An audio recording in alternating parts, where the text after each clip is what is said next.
Hay una película de terror slasher llamada Tucker y Dale contra el mal, que presenta las aventuras e infortunios de un grupo de adolescentes que, spoiler alert, van muriendo uno por tratar de enfrentar una amenaza que no existe, pero que ellos han construido en sus cabezas a partir de una serie de malos entendidos y errores de comunicación.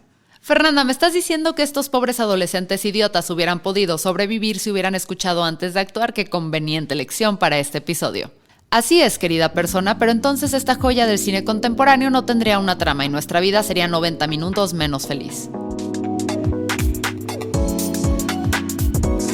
Hola, soy Fernanda Dudet y esto es Ya es lunes, el podcast para iniciar la semana en modo Hola Peter. Y el día de hoy hablaremos del clima organizacional y uno de sus principales factores, la comunicación en la organización.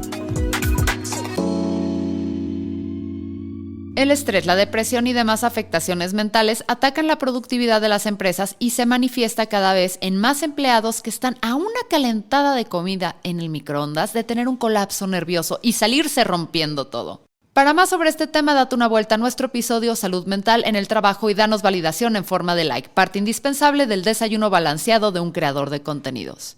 Según cifras del IMSS, 75% de la población trabajadora en México padece de estrés laboral. Ese porcentaje coloca al país por encima del estrés que padecen en China, que es del 73%, y en Estados Unidos, que es del 59%. Para nuestro país, el estrés laboral representa casi 16,000 millones de pesos en pérdidas anuales por mermas en la productividad. De acuerdo a la Organización Internacional del Trabajo, los horarios largos, la inestabilidad laboral, altos niveles de exigencia en el trabajo y los bajos niveles de capacidad de decisión son desencadenantes importantes del estrés laboral. No tener conocimiento sobre cómo manejar o bajar los niveles de estrés puede convertir el clima laboral en una película de terror slasher que termine con tu organización, en sentido figurado. Aquí es cuando se vuelve importante hablar de cultura y clima organizacional. La cultura se puede describir como la base sobre la que se construye cualquier organización. Sin importar si es una empresa, un partido político o secta, que básicamente son lo mismo, cultura organizacional se refiere a los valores, creencias, normas y tradiciones que a largo plazo guían la forma en que la organización y las personas que la integran se comportan y hacen su trabajo. El clima organizacional, por otra parte, está más influenciado por el aquí y ahora. Para entenderlo mejor, hablamos con Arturo Salazar, cofundador de Briefy. Según mi perspectiva, el clima organizacional es más bien como el sentimiento real, ¿no? O sea, es como la sensación que uno tiene en un lugar, se supone producto de la cultura, ¿no? Así como que yo lo entiendo, o sea, es como, ok, ya llegué al lugar, ¿cómo se siente esto que se supone que está en un plan de trabajo? Porque la cultura parte de un plan y parte de que alguien la escribió y alguien la definió. Y muchas veces el clima es cuando ya llegaste, entonces, ¿esto cómo se siente? ¿Si funciona o no? Entonces, ahí ya tú te sientas en el salón de clases y tal vez te vas a sentir un poquito presionado porque todo el mundo habla de viajes, ¿no? O sea, volviendo al símil de la escuela, ¿no? O sea, y de repente dices, ok, tal vez este colegio es muy fresa para mí y tal vez no me siento tan a gusto, que la gente tal vez sea muy materialista. Y entonces eso puede ser de cualquier forma, ¿no? Entonces hay empresas más agresivas, hay empresas que pues todo el mundo se trata un poquito más rápido, más agresivo. Eso pasa mucho cuando llega gente de fuera, de contextos, por ejemplo, menos acostumbrados a que te hablen como firme, ¿no? Que es algo muy, tal vez del centro del país. Cuando vas al norte del país, pues tal vez un regiomontano te va a aventar así el madrazo y para ellos es completamente normal. Y en el sur es como, ya me sentí, ¿no? ¿Por qué me levantas la voz? Entonces, bueno, al final el clima va un poquito por ahí, ¿no? Y te digo, esto es algo muy simple, pero obviamente tiene que ver con temas mucho más profundos como, a ver, ¿tienen perspectiva de género aquí? ¿No? O sea, hay mecanismos internos que hacen que se sienta que las mujeres tienen inclusión, que las mujeres son respetadas, hay tolerancia o intolerancia a las faltas de respeto hacia las mujeres, por ejemplo. O sea, te digo, y ahí ya es cuando se meten, ahora sí, los temas un poquito más de peso, ¿no? Y de trascendencia. Pero sí, al final de cuentas, el clima, en mi parecer, es eso. O sea, es realmente, ya estando adentro, ¿qué aire se respira? O sea, ¿y cómo me siento respirando ese aire? La cultura hace referencia a la ideología, valores y normas reflejados en historias y símbolos de la organización. Esto lo vemos, por ejemplo, en su visión y misión, en su comunicación institucional e incluso en el tipo de show que contratan para la fiesta de Navidad. Si de pronto te das cuenta que la cena estará amenizada por el DJ set de Margarita Zavala, sal corriendo de ahí. A pesar de que la cultura organizacional es más estable a lo largo del tiempo, hay que considerar que depende del entorno social en el que se desarrolla. Sobre eso nos platicó Pepe Ruiz, CEO de Alderkotten. Cuando hablamos de cultura, a veces es así como que pensamos en una sola cultura y no. O sea, tienes, por ejemplo, en la cultura de una empresa, tienes la cultura de la empresa montada sobre la cultura de sociedad. Si tú hablas de una empresa en Estados Unidos, la cultura de la empresa se monta sobre la sociedad. Y entonces, en una empresa internacional igual tienen lo que podría ser una cultura global, que son las cosas que se comparten, pero todos esos al final están montados sobre culturas de sociedad. La cultura de sociedad está montada sobre las culturas individuales y las culturas familiares de las diferentes regiones del país. Entonces, hablamos muy sencillo de cultura como una sola cosa, pero realmente las diferentes culturas son una amalgama de microculturas. Cuando tú naces en la cultura de tu familia y es la única que conoces, y después van y te depositan en el kinder, y en el kinder empieza la amalgama de culturas, porque tu compañero de kinder trae la cultura de su familia y los dos traen estas cosas a este nuevo ambiente, y entonces muchas veces en ese choque de dos culturas diferentes es donde surge un clima, en donde hay una reacción de lo que pudiera estar sucediendo con las culturas. Entonces creo que vale la pena hacer esa observación. Decimos cultura, pero por donde voltees hay culturas. El clima organizacional, por otro lado, se refiere al ambiente psicológico reflejado en actitudes y percepciones. Tiene indicadores como el nivel de confianza y formas de comunicación entre colaboradores, superiores jerárquicos y subalternos, o que existan tradiciones como el jueves de alitas y que haya quien venda cosas por catálogo. No podemos asumir que mi interpretación es igual que la tuya. Entonces, esa comunicación para constantemente estar tratando de, en cualquier tipo de cultura, reforzar, no significa que yo esté en contra de ti. Simplemente es importante que tú veas que mi interpretación es diferente, ¿sí? Entonces, la comunicación siempre es el número uno. Tiene que existir una apertura total de comunicación, porque es lo que permite que no te tomes las cosas personales. Y eso me lleva al segundo pilar muy importante, que es el pilar del respeto. Entonces, si tú logras comunicación, pero esa comunicación logras que se haga a través del respeto, de tener claridad de que yo voy a respetar tu interpretación y tú vas a respetar la mía, es muchísimo más fácil llegar a un acuerdo, porque sucede mucho en las conversaciones. O sea, tú dices, después de 30 minutos de estarnos peleando, decimos, estamos hablando lo mismo, nada más que tú lo estás llamando diferente que yo. Entonces, uno, se tiene que comunicar. Dos, se tiene que comunicar con respeto para que la comunicación sea productiva y no sea destructiva.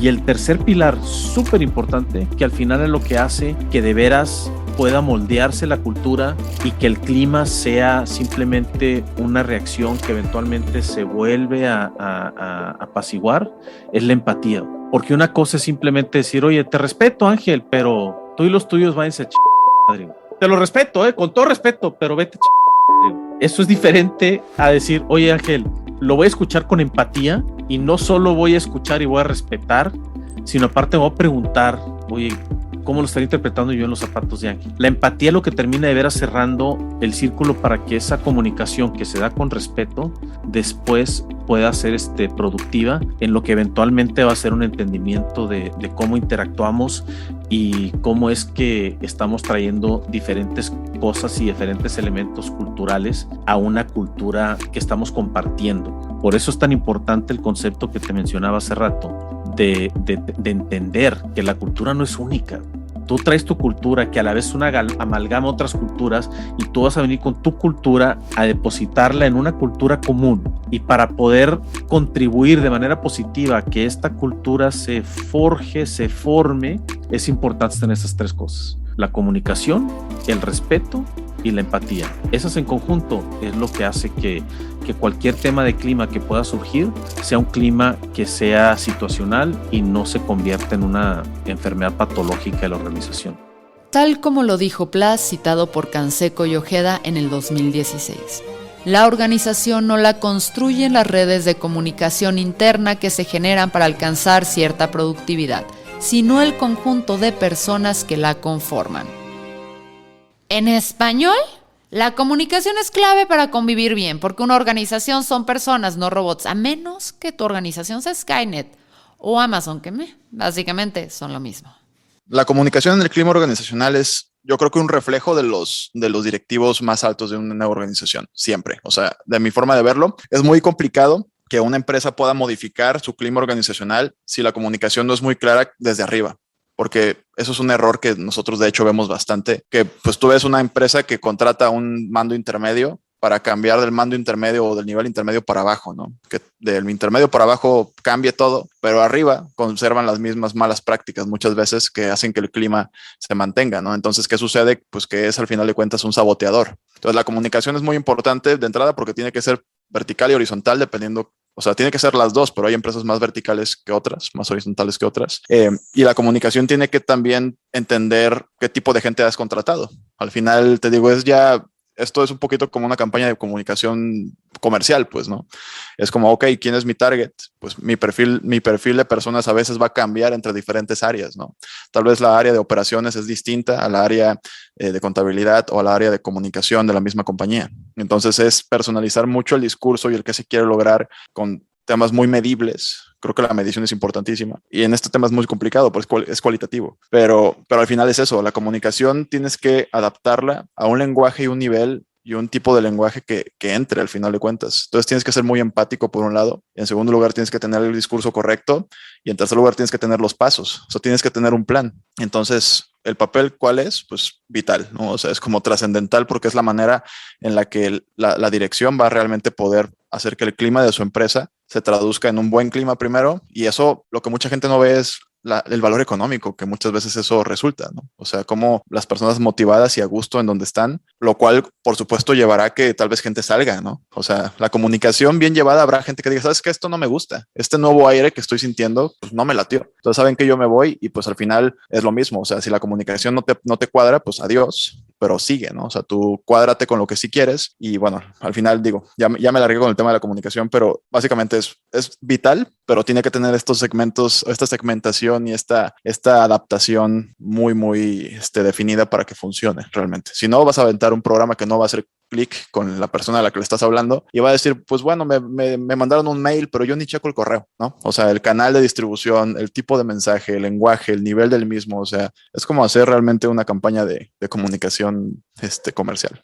En este sentido, quien está conectado y comprometido con la organización es aquel que genera sentimientos importantes hacia ella y crea lazos sólidos con su equipo de trabajo.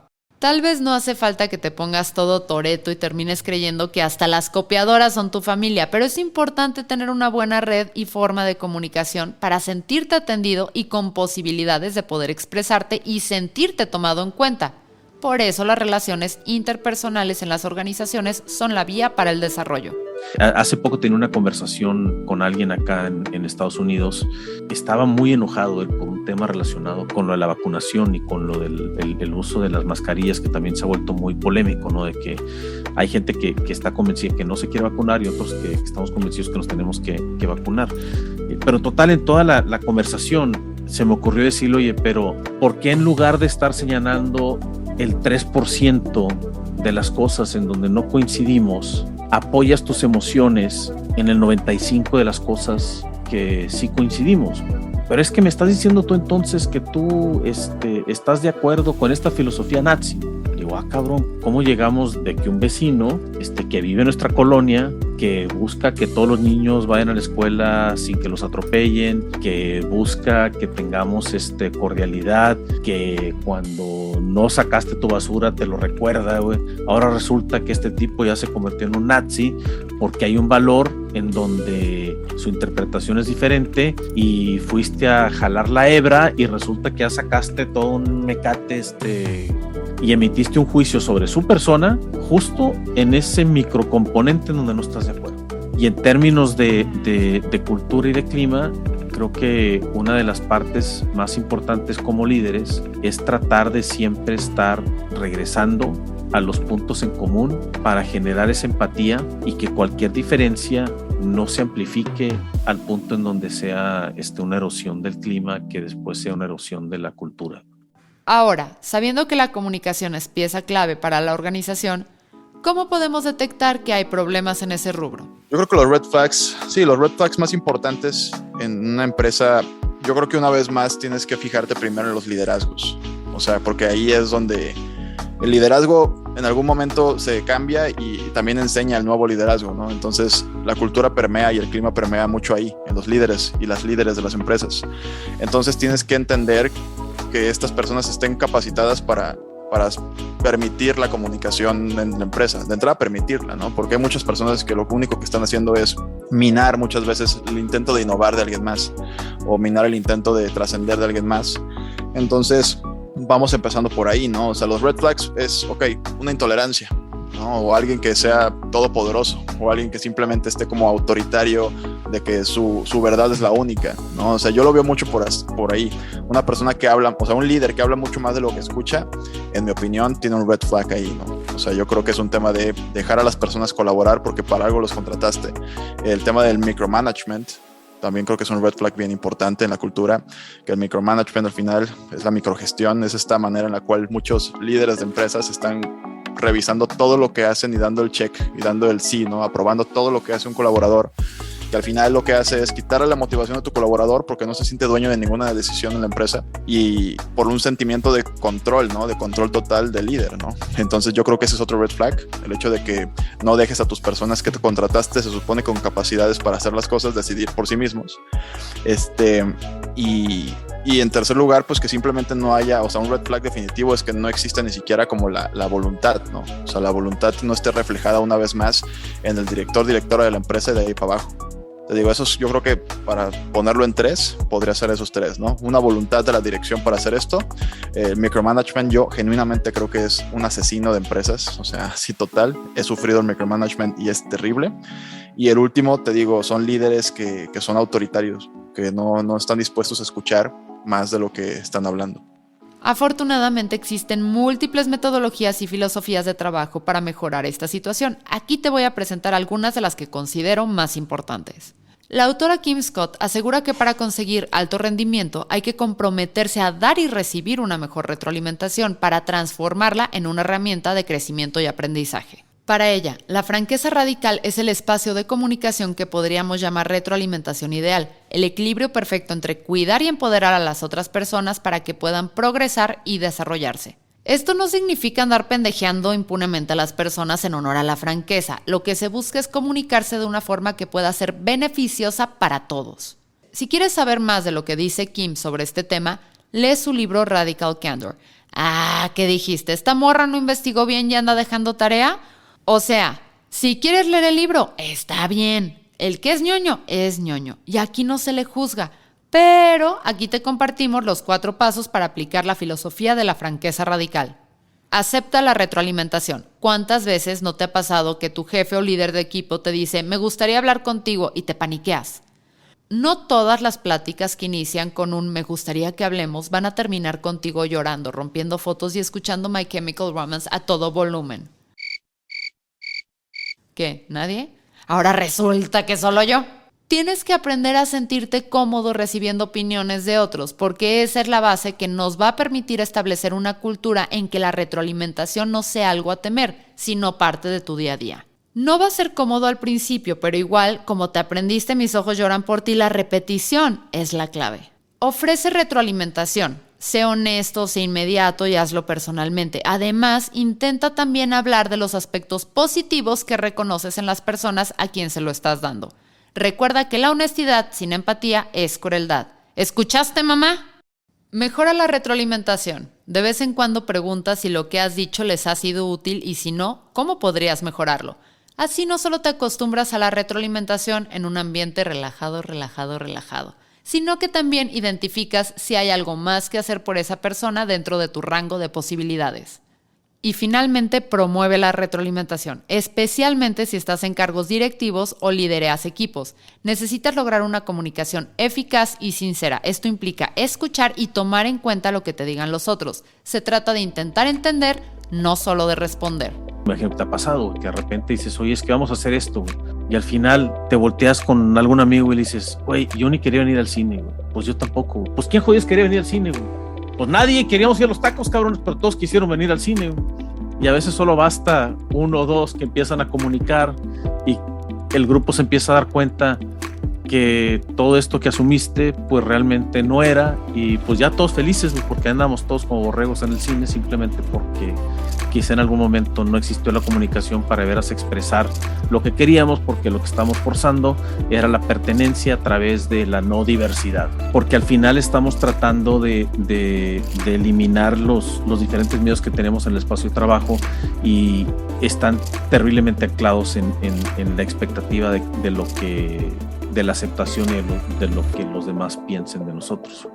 Y al momento de estandarizar tanto y no generar diversidad, pues es lo que terminas generando es una población muchísimo más grande que realmente no cumple con el estándar, pero que se está forzando y volviendo su vida miserable por tratar de acoplarse al estándar para poder cumplir con la pertenencia que la cultura le está planteando. Si el sentido de pertenencia está anclado en diversidad, y si ser diferente es lo que se aplaude y lo que hace que te sientas parte de, entonces inmediatamente estás abriendo el abanico de la gente que de manera natural pertenece, sin toda esta carga emocional desgastante y destructiva de tratar de convertirte en algo que no eres.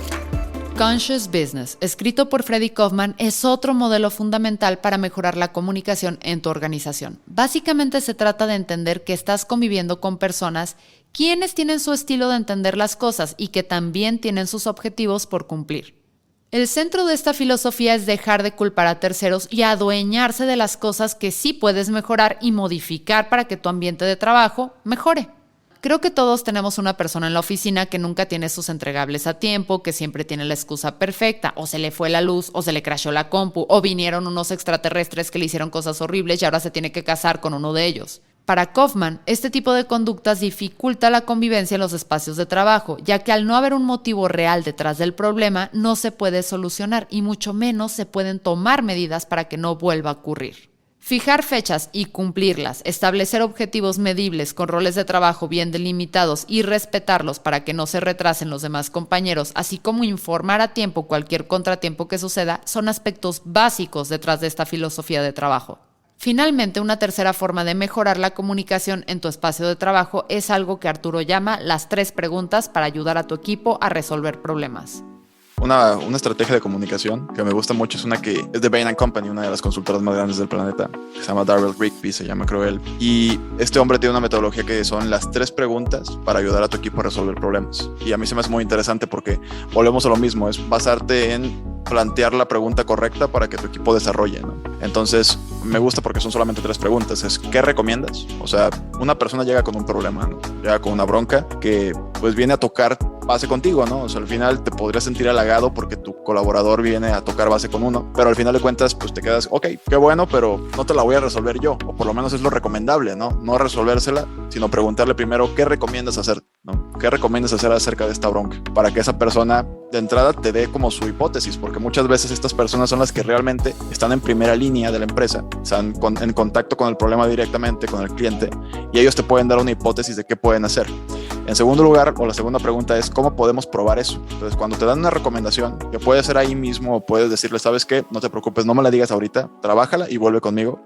Cuando ya tengas las recomendaciones, ¿cómo podemos probarlo? ¿Cómo le podemos hacer para que podamos desarrollar la solución que está proponiendo esta persona con un costo bajo y un riesgo relativamente bajo? El famoso MVP en la industria tecnológica, ¿no?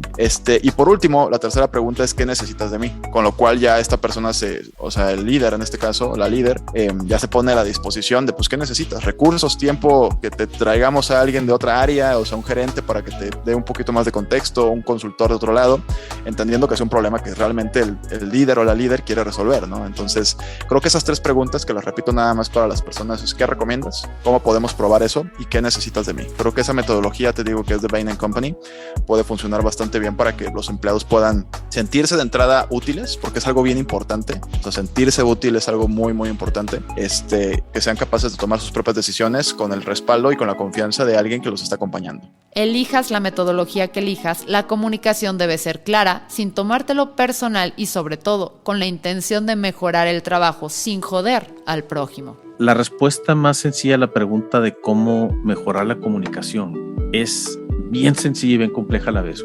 Bien sencilla porque es muy fácil de explicar. Y esto nos lo enseñaron en la primaria. La comunicación tiene 3 componentes: el emisor, el mensaje y el receptor. Y el problema natural que todos tenemos, regresando a esta necesidad que tenemos de tratar de comunicar lo que son nuestros valores, es que le ponemos el 90% de la atención a cómo estructurar la emisión. Entonces, la comunicación la manejamos desde la perspectiva de lo que estamos diciendo, de lo que queremos explicar. Le dedicamos mucho procesamiento mental a ordenar nuestras ideas para expresarnos bien, cuando realmente deberíamos de partir de qué tengo que lograr, qué quiero que el receptor reciba y cómo tengo que estructurar para que el receptor entienda. Y eso es parte de la empatía. Porque una vez que tú estás pensando cómo es que vas a ser recibido, entonces la comunicación cambia por completo y las cosas se aclaran de una manera impresionante. Pero digo que es complicado porque es totalmente contraintuitivo. Nuestra satisfacción viene de tratar de sentir que comunicamos lo que queremos expresar, pero nos enfocamos en lo que sale de la boca, no nos preocupamos en lo que recibe la otra persona.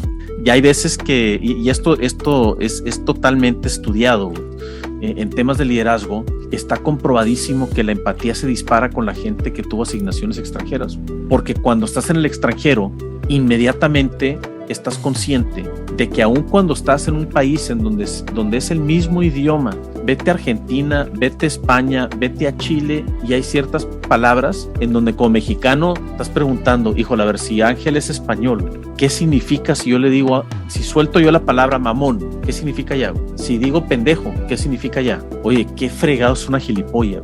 Pero si sigues ese ejemplo de exactamente lo que sucede cuando estamos en otro país en donde no asumimos que la gente va a interpretar igual que como nosotros lo estamos expresando, inmediatamente cambia la comunicación. Y una vez que un líder empieza a dominar esa habilidad de estar hablando, pensando más en lo que están escuchando que en lo que estás diciendo, es cuando el switch cambia y todo empieza a ser muy diferente. Al final, lo que se intenta es que la comunicación en tu ambiente de trabajo mejore lo suficiente como para que puedas tomar esa oficina que parece la Arena Coliseo y entre tú y tu equipo logren convertirla en una hermosa y sobre todo eficiente comuna hippie, donde todos canten canciones a la luz de una fogata en sentido figurado o en sentido literal, ¿por qué no? Mi nombre es Fernanda Dudet y esto fue Ya es Lunes, el podcast de Neobox, la empresa número 1 de hosting en México. Y hablando de México, este mes patrio habrá precios especiales en la compra de dominios.mx durante todo septiembre. Checar las redes sociales de Neobox para información y recuerda que puedes apoyar este podcast dándole like, suscribiéndote y compartiendo. ¡Chao!